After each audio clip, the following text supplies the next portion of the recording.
Halo adik-adik, selamat bertemu kembali dengan Tim Edukatif Erlangga. Kali ini, Tim Edukatif Erlangga akan menyajikan pembelajaran tentang surat. Sesuai dengan judulnya, yaitu berkomunikasi secara efektif dan santun melalui surat. Adik-adik, perlukah kalian tahu bahwa kita adalah makhluk sosial? Kita tidak dapat hidup tanpa bantuan orang lain. Oleh karena itu, kita harus selalu berkomunikasi, baik itu secara lisan maupun tulisan. Salah satu komunikasi tulisan diantaranya adalah melalui surat. Apakah kalian tahu tentang surat? Kita ikuti pengertian dari surat. Kita baca bersama-sama yuk. Surat adalah sebuah sarana komunikasi untuk menyampaikan informasi tertulis oleh suatu pihak kepada pihak lain. Dalam pengertian ini, ada beberapa hal yang harus kalian pegang. Bahwa dalam surat itu ada suatu pihak dan ada pihak lain yang dikirimi. Dan surat itu adalah sarana komunikasi yang isinya adalah informasi tertulis. Sebagaimana tayangan yang telah kalian ikuti tadi, ada beberapa informasi yang terdapat dalam surat tersebut. Yang pertama, siapakah pengirim dan alamat surat atau orang yang dituju.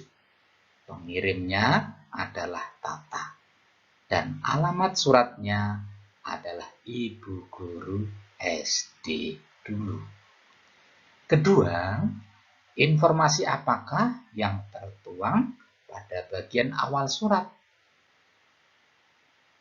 Tadi di bagian awal surat yaitu berisi tentang pertanyaan bagaimana kabar gurunya saat ini. Apa tujuan pengirim surat sesuai dengan isi surat tersebut? Tujuannya adalah mengabarkan bahwa si pengirim surat telah menjadi juara lomba menulis puisi di tingkat kabupaten. Bagaimana hubungan kedekatan antara pengirim dan penerima surat? Hubungannya sangat hangat karena di situ pengirimnya adalah dulu murid, sementara penerimanya adalah dulu gurunya. Sehingga hubungan antara pengirim dan penerima surat ini sangat akrab. 5. Informasi apakah yang tertuang pada bagian penutup? Informasinya adalah berupa rasa syukur dan permohonan doa kepada ibu gurunya. Selanjutnya, bahwa jenis-jenis surat dapat dibagi menjadi 2. Yang pertama adalah surat pribadi, yang kedua surat dinas. Apakah surat pribadi itu? Surat pribadi adalah surat yang ditulis untuk kepentingan pribadi dan ditujukan kepada teman, keluarga, atau sebuah instansi. Jadi disebut surat pribadi itu ya isinya untuk kepentingan pribadi.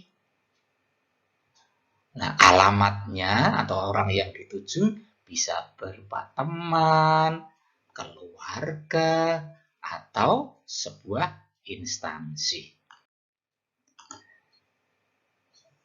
Sedangkan surat dinas adalah sebuah surat resmi yang dibuat oleh suatu instansi atau lembaga dengan tujuan untuk keperluan dinas.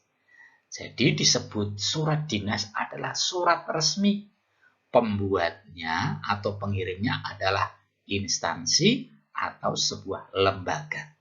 Tujuannya yaitu untuk keperluan dinas. Nah, coba kita perhatikan struktur atau unsur-unsur surat pribadi. Yang pertama adalah tempat dan tanggal surat.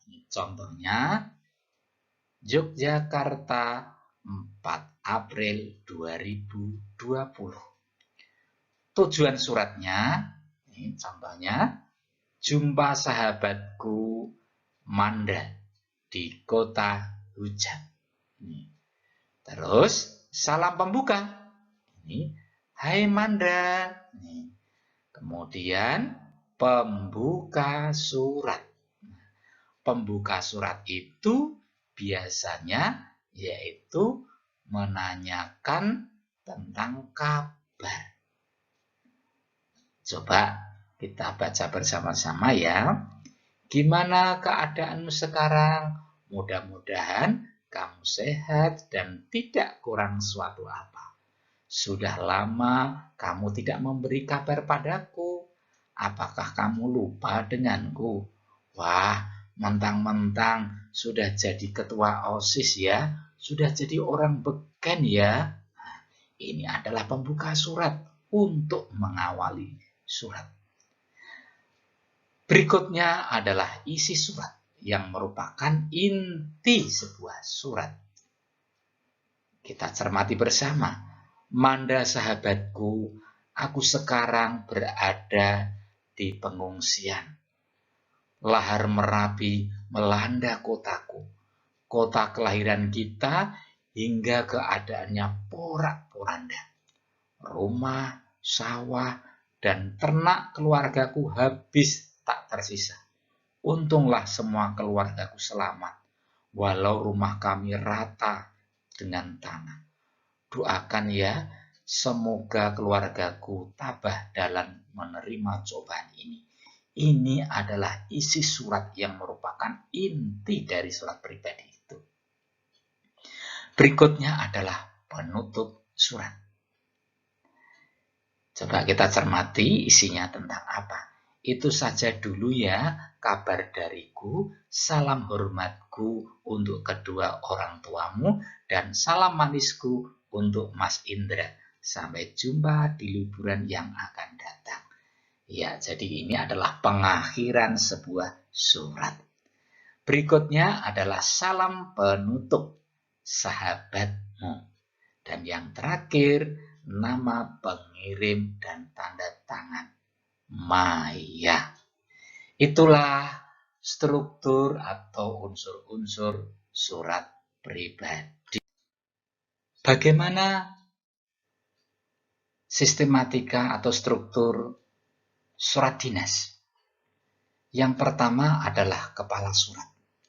Kepala surat berisi nama instansi dan alamat.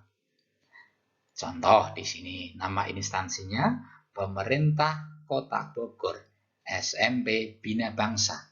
Alamatnya Jalan Diponegoro 98 Bogor. Yang kedua, tanggal surat 3 April 2020. Yang ketiga, pokok surat. Nah, pokok surat berisi nomor surat dan hal.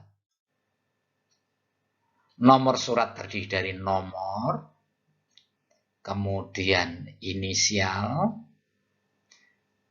bulan, dan tahun. Selanjutnya adalah tujuan surat atau alamat surat. Ini yang terhormat orang tua wali murid kelas 7 SMP Bina Bangsa Bogor. Nah, berikutnya adalah salam pembuka. Salam pembuka dalam surat dinas harus formal. Ini contohnya dengan hormat. Setelah salam pembuka diikuti pendahuluan surat sebagai pembuka surat atau pengantar isi. Contohnya, dalam rangka meningkatkan pengetahuan para siswa kelas 7, SMP Bina Bangsa Bogor akan mengadakan kunjungan ke Kebun Raya Bogor. Ini adalah pendahuluannya. Kemudian isinya, kegiatan tersebut akan dilaksanakan pada hari Senin 13 April 2020 pukul 8 sampai dengan 16, tempat Kebun Raya Bogor, acara pengamatan flora langka. Ini adalah inti yang disampaikan dalam surat. Kemudian penutupnya juga menggunakan bahasa yang formal. Demikian pemberitahuan kami atas perhatian Bapak Ibu, kami sampaikan terima kasih. Ya, berikutnya adalah salam penutup. Salam penutupnya sesuai dengan pembuka. Kalau pembukanya dengan hormat, salam penutupnya hormat kami. Kalau salam pembukanya Assalamualaikum warahmatullahi wabarakatuh, maka penutupnya biasanya juga begitu. Ya, selanjutnya adalah pengirim surat, kepala sekolah, tanda tangan, nama pengirim surat. Bagaimana perbedaan surat dinas dan surat pribadi? Yuk kita lihat bersama-sama. Yang pertama, bagian-bagian surat. Dalam surat dinas ada aturan baku. Bagian-bagiannya mulai dari kop surat sampai pada pengirim. Jadi semua harus ada kop surat. Aturannya harus lengkap. Sementara surat pribadi tidak ada aturan baku. Luas, bebas. Mungkin setiap orang dengan orang lain berbeda. Yang kedua, pihak yang dihubungkan. Dalam surat dinas, pengirimnya adalah lembaga kepada lembaga atau lembaga kepada individu. Jadi ciri khasnya pengirimnya adalah lembaga. Maka selalu ada kop atau kepala surat. Sementara surat pribadi, individu ke individu. Kemudian bahasa yang digunakan dalam surat dinas adalah bahasa baku. Sedangkan surat pribadi bahasa sehari-hari. Maka tidak heran dalam bahasa surat pribadi cenderung lebih santai. Kemudian gaya bahasanya surat dinas kaku karena menggunakan bahasa baku ya bentuknya kaku, formal. Sementara surat pribadi santai karena menggunakan bahasa sehari-hari.